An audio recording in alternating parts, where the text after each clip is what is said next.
Well, it was a pretty big data week last week with interest rate announcements coming out of Australia, the US, and the UK. And then we had some business reports. We had the ISM coming out of the US, and then we had the jobs numbers coming out of the US and Canada. So there was a lot to digest. There was a lot for the markets to take in last week. And in this week's Forex Focus, we're going to take a look at how that's going to translate into opportunities in the FX markets. But before we get into it, please make sure that everything that I talk about here, I'm doing my own analysis. I'm not telling you to go and take any of these trades or anything like that. I'm literally just showing you what I'm looking to do with my portfolio, how we're going about managing our positions. So then hopefully you can take from that, a little bit of like some ideas here and there. Then you can see how that can translate into your own portfolios. But you always have to do your own due diligence, your own analysis, and decide for yourselves whether the trades that I'm talking about here are right for you and your risk profile and your risk parameters and things like that. Because essentially, I'm not going to be there sat at your trading screens pulling the trigger for you. So you need to make sure that you understand that these videos are for educational purposes only, and it's not trading advice. I'm not saying go out there and take a trade. Also, if you aren't already, please make sure that you subscribe to the channel and you also hit the bell so that you get a notification as and when I release one of these videos. And obviously, a lot of these videos are time sensitive, being that they're analysis and things like that. So you will want to get a notification as and when I release these videos, because if you watch this, in 1 week or in 2 weeks time, then potentially some of the trades that I'm talking about are not going to be relevant. Okay. So with that being said, let's now talk about the markets last week and look at what opportunities are setting up this week. Well, first and foremost, we had the interest rates announcements out of the UK, we had them out of Australia, and we had it out of the US. Now, the one that I want to focus on really is the one out of the UK. So we were expecting, or economists were expecting, some sort of a rate hike with a bit more of a dovish statement. It was actually a little bit of it was a complete opposite. So we didn't get the rate hike, but the statement wasn't as dovish as everybody expected, but it did still cause the pound to sell off quite significantly. And I think looking at it, then also looking at the jobs numbers that came out of the US, so it surprised us to the upside, so beat expectations to the upside. I think that that's going to provide some nice opportunities to short the pound dollar. So with that being said, let's jump across to the charts. And let's look at let's take a look at the opportunities, the technical setups that we could potentially take advantage of looking into next week. So we'll start here looking at the pound dollar. The pound dollar here, as we can see, and if I zoom into the daily charts, you can see that it's sat on quite a significant structure level. All right. So what we got here is we got this price action on Thursday following the interest rate announcement. The markets sold off. So we went from 1.3685 down to a low of 1.3475. So you got sort of like nearly a 210 pip sell off there. Then the markets eventually closed at 1.3496. So more or less a 200 pip sell-off from open to close on Thursday. Then the markets on Friday, they sold off a little bit, as you can see here.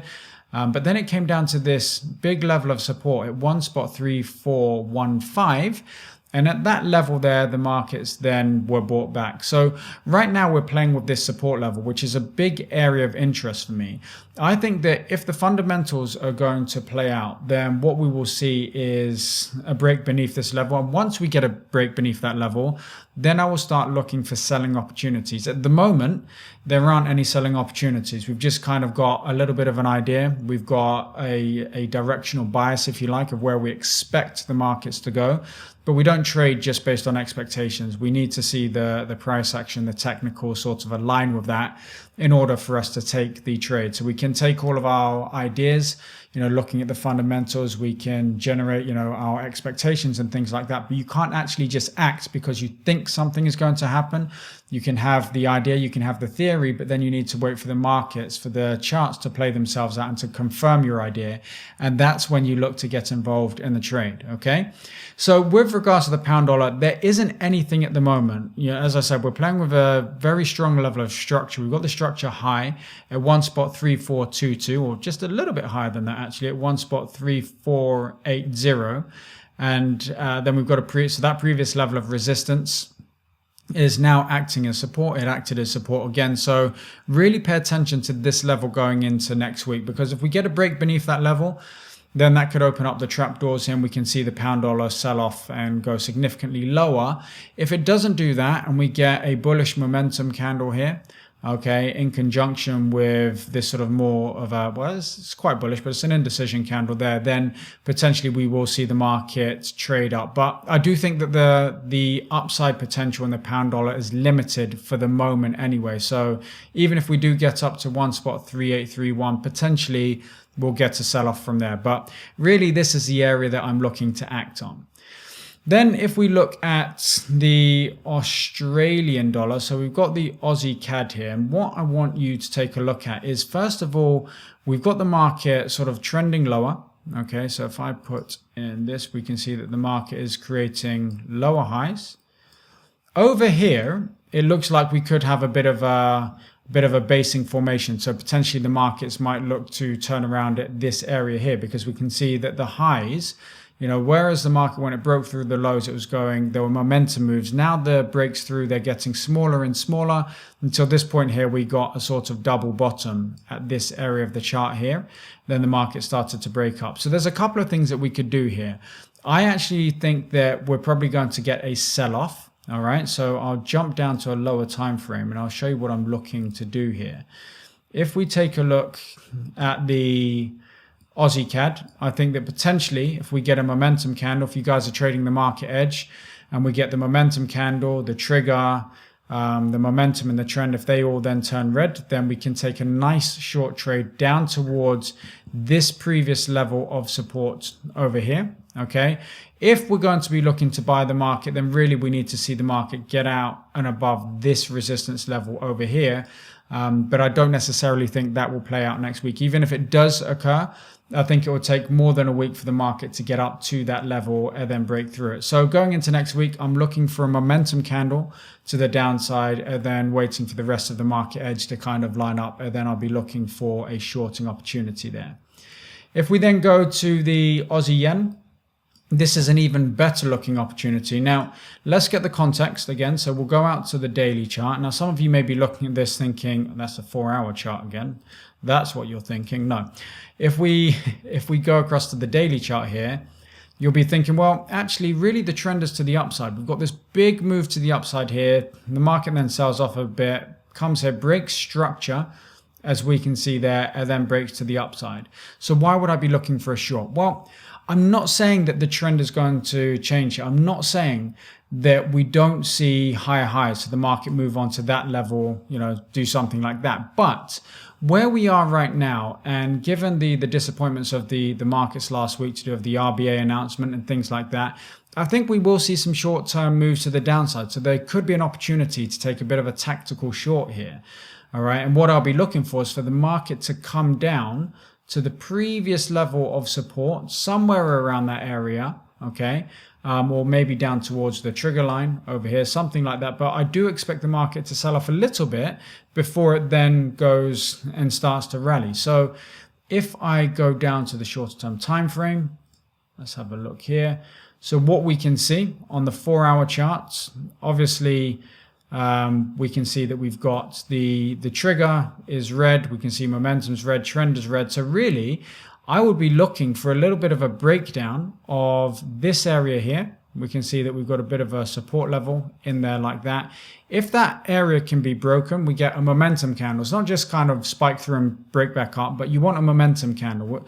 When you get periods like this in the markets where it's just kind of going sideways, what you're waiting for is something different, okay? So it's not just going to be a break of a level. You want a candle to close to have a lot of momentum in it, indicating to you that it can indeed go lower. So we want a momentum candle here. If we get that on the close, we can go stops above the high there, or if you're a bit more conservative, above the high there, and trade it down towards any of these support levels around the 83.00 or the big round number at 82, well, not big round number at 82.00. Okay, so that's the Aussie yen. The Aussie New Zealand is really very similar to that. So if we take a look here, if I zoom out, it's similar in terms of setup, by the way, not necessarily trend. So the trend here is to the downside, as we can see. So the market is certainly making moves lower. But in terms of the setup, we're going to be taking a breakthrough support, all right, like we were looking at on the Aussie yen just now. The difference with this one, and I really quite like these patterns, is I like the patterns where the market's kind of, they come up a little bit, as you can see here. They sell off, they go to pull back, they don't break through the previous high. Okay, and you get a little bit of a ledge there. Then the market breaks through it. That would have been a good first opportunity. So if you were trading this last week, and I think I posted this one in the Facebook group, if I'm not mistaken, maybe one of the Aussie pairs. But anyway, you could have taken the short through here. Okay, stop above the highs. If you missed that, fortunately, the market didn't break through with momentum. So now it's moving sideways. And this kind of makes it an even more powerful setup, because if we jump across to the 4-hour chart for a moment, we can see that we've had these attempts to go lower. And sometimes if the market's going to turn around, it will take this opportunity here to give us a false break and break to the upside. However, if it doesn't do that, and here it breaks down, so we go through this support level here at 1.0384. Okay, so we go through, so what's happened here is the market has sold off. Okay, so it's been in a downtrend, it's rallied, it's sold off, it's had a little bit of a rally, it's sold off, we expected momentum, didn't get it. Now, if we don't get the reversal here and we get another sell-off, then we absolutely want to be looking at this to put our stop above the highs there, take the sell through support, and then trade down not towards the absolute support level, because I don't like to take trades where I'm expecting the markets to do anything miraculous. I don't want it to need to break to a new low. Just if it attacks that low, that's enough for me. So I'm going to wait for it to break down to that low there. And that's roughly where I'll be looking to take profits. Then finally, we've got the CAD yen. So again, context is everything. Every time when you're looking to trade anything, okay, this is something, and it's a very important lesson. I'll talk to you about it at another time, but you have to have context. You have to have some sort of expectation of what's going to take place in the markets. You can't just sit there and trade a technical setup because it's a technical setup without the context around it. All right. So you have to have a bit of a story. As traders, that's what we're looking to do all of the time, right? We're trying to put together the clues of the story to help us build a case, build a picture for the trade that we want to take. All right. And that's what I do when I look at the fundamentals, when I look at the daily charts, the longer term charts, I then drill in for my trigger. What I'm doing there is I'm looking at the context. All right? I'm looking for the story. And the story here of the CAD yen is, yes, it's moving to the upside. Do we expect it to keep moving to the upside? Yeah, absolutely. I think in the long term, this moves to the upside, but it doesn't mean that there's not a short-term tactical opportunity to take advantage of the sell-off. Because if you look at all of the moves here, it never goes in one direction. It never just goes from point A to point B in a straight line like that. The markets don't do that. They ebb and they flow. They ebb and they flow. They ebb and they flow. That's what the markets do. And that's exactly what we could be seeing here. So we can see that the market has moved up a little bit, and now it's looking like it's going to pull back a little bit. Doesn't mean that there's going to be a trend change. There's just an opportunity to take a tactical short. So if we then drill in to the 4-hour charts, the 4-hour chart here, let me get rid of the annotations. What I'm looking to do here, okay, is we've already had a little bit of a break here on Friday. So you wouldn't have taken that. It was last thing on a Friday. But if the market now starts to trend to the downside, maybe gives us a bit of consolidation. Essentially what I'm looking for is I'm looking for an opportunity to sell. So it's either going to be on a break of support, it's not there yet, or some sort of a momentum candle on a pullback. So if, let's say, for example, the market does on later on this evening, Sunday evening and Monday, if it does sell off from here, then I'll just literally be waiting for the market to pull back a little bit. And once it's pulled back, then we can get involved in the short. So I'm not too bothered.